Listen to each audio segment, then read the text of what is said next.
Hi there, and welcome to what is the final episode of season 2 of the Property Particulars podcast.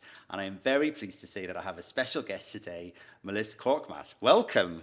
Hi, thank you for having me, Doug. That's okay. And for those that don't know, why it's so lovely to have you as my guest on the final episode is that you and I work together every single day. We do, yeah. So this is just like us chatting over the desk to each other. Yeah.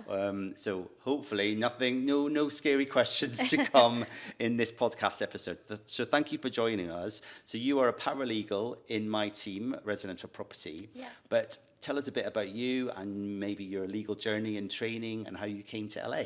Yeah, so I graduated from Royal Holloway in 2022, and then I took a bit of time to decide the career path that I wanted to take, and realised that I'd like to go into law. And that's when I joined Leicester Aldridge. So that was about a year and a half ago now. Yes. And it was actually with our Bournemouth office. Yes, I remember. So I joined litigation and recoveries. And I was there for a few months, and there was an opening in the residential property team in London. Yay. And that's when I came up and joined your team. So we basically nabbed you from another good team, You and the did, partner in yes. that team does often remind me that I stole you. But yes, you came like at the end of the summer kind of last year.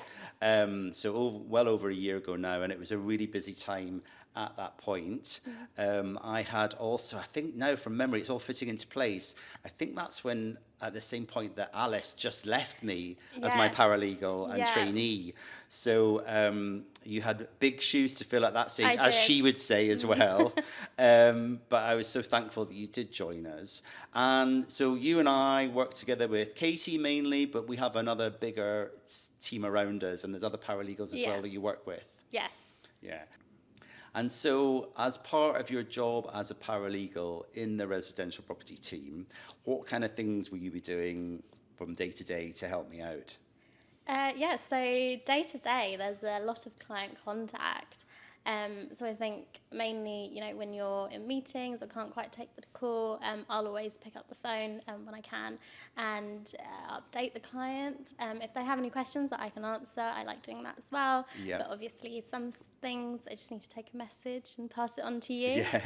Yeah. Yeah, I suppose and you'll see that all the time because we're sometimes so busy. Yeah. And I've got to prioritize my time in some respects, so I can't always take every single phone call. And so you will jump in, or Katie will jump in to take that call for me to help me out. I always say at the start of any transaction with a new client, when they're chatting to me about fee quotes, and they always ask who's going to be doing the work. And I always tell them from day one that there's me and one or two others in the team that we all work on the same file together. So if they can never not get hold of me, then they can always come to you. So they've got your name at the start. You're copied into all the emails. And in fact, actually, you end up emailing the clients just as much as I do on stuff. And today's a prime example because I've been up here recording a couple of podcasts. And basically, you've been running the show downstairs, haven't you? Yes. Good, thank you. And then what about maybe the first time I asked you to go to a client meeting on your own? What was that like? Oh, it was terrifying. It was very scary at the start, but I definitely enjoy it a lot now. Yeah. And I think I'm quite confident with it. I enjoy talking to the clients, at the start, throughout the transaction. Yeah, I think with what we do, because it's a personal thing for our clients, we're buying or selling their homes. And so when it's not an investor client, when it's actually people physically moving properties, this is like, it means everything to them. So, sometimes they want to have a chat. Yeah. They want to understand the process. Sometimes they'll actually ask you because they want to know more day to day what will happen, rather than me, the partner, telling them the more correct, the legal answer. And the help that I need on going to, sometimes it's just that initial ID meeting, either in person or we do it on video call now quite often as well. But you have been such a great help to me in all of that, and even others are asking you to help as well. Like Kate, and we shouldn't mention any names, but so you were left to go to a meeting with about 2 minutes notice last week because somebody else couldn't make it. But True. I think that's a skill as a lawyer and in residential property, when you can just adapt and go into a meeting sometimes without knowing what it's about and then just manage the meeting. So thank you for that. It's very helpful indeed. What other kind of job roles do you do, aspects of the job in the team do you like? Yeah, so for purchases, I've started sort of doing reports, especially for new build developments that obviously you and Niti have bought in a lot. Yeah. I feel a lot more comfortable with that just because you've done the work for those purchases before. Yeah. But it's a great learning point for me as well. Yeah. Yeah, and then for sales, there's a lot of inquiries. I really enjoy dealing with that, and then sort of having a look at it myself, and then coming to you to discuss, Yeah. and then dealing with it together. Yeah. Yeah. So on the new build reports, like the due diligence for doing a legal report, so the report when we advise our clients about the contract, the title, the Yeah. lease quite often. So yeah, that's the crux of our work on a purchase. So yeah, it's really helpful that you've started to get into that area for me. I mean, soon you'll just be running those files on your own. And then on sales, yeah, the inquiry stage, it can be quite varied depending on which type of law firm might be. So Yes. sometimes we might get like 10 inquiries. Yeah. What do you think is our worst to date? Definitely over 50. I think Yeah. we had like 50 initial inquiries, and then we had sort of inquiries after that, and it took a very long time to deal with those. Yeah, sometimes it's a lot to deal with. But equally, if they're buying, if we're selling a new build property Yeah. to somebody else and that other law firm does raise 50 inquiries, even though maybe initially our heart drops a little bit, when we go through it, they're actually quite valid, a lot Yes, of them. definitely. Especially with, of course, the Building Safety Act inquiries, Yes. which we're now all learning about and dealing with on a day-to-day basis, which is a lot to deal with. It is, yeah.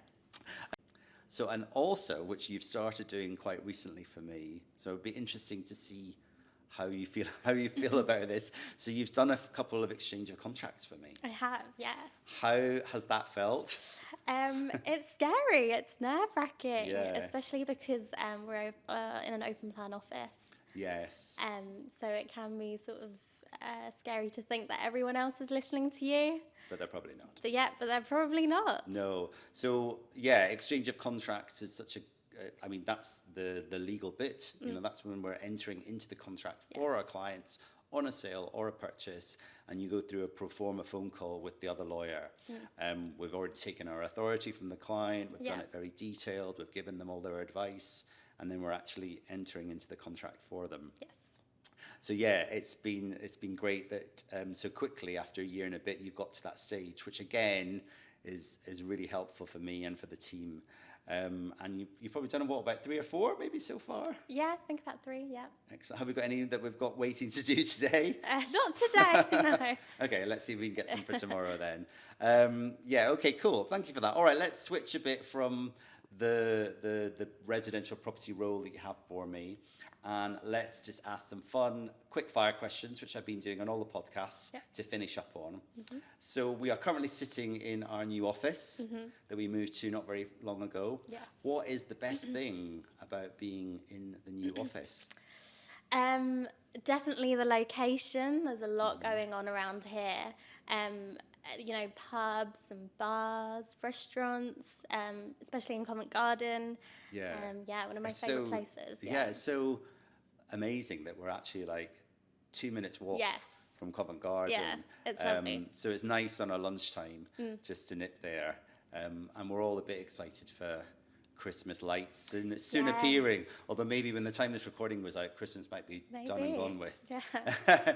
All right, cool. And my last final quickfire question. What about if you had, let's talk about your own personal property particulars, the name of our podcast. So I know that you've not bought or sold a property yet. Yeah. But where would be your dream location to buy a property, either here in the UK or anywhere in the world? In the UK, I'm going to say Wimbledon Village. I grew up in southwest London, Yes. so I think I'd always sort of like to buy there. Yeah. And then anywhere else in the world, either Istanbul, going back to where I was born, Yes. or New York has always been a dream, like Fabulous. a penthouse in New York. Amazing. And actually, just because you said Istanbul there, of course, what I should have mentioned earlier is that, I mean, you're basically the head of Turkey desk in our firm now. Basically. So randomly, since you joined and worked with me for a year and a half now, I've had an influx of Turkish clients. Yes. And so you were helping me on all of them and speaking to them, and they absolutely love it when they find out we have a Turkish speaking Yeah. person in the team. How do you feel about that aspect of it? Yeah, it's fun. It's exciting to sort of try something new in the role, and I, enjoy helping other people where I can, especially when English isn't their first language. Yeah, cool. Yeah. Well, it's such a great help to me. So, Melis, thank you so much for joining you. us on this episode. Thank you for having me. Well, that's it. That's the last episode in season 2 of Property Particulars podcast. So please stay tuned and let's see what comes with season 3.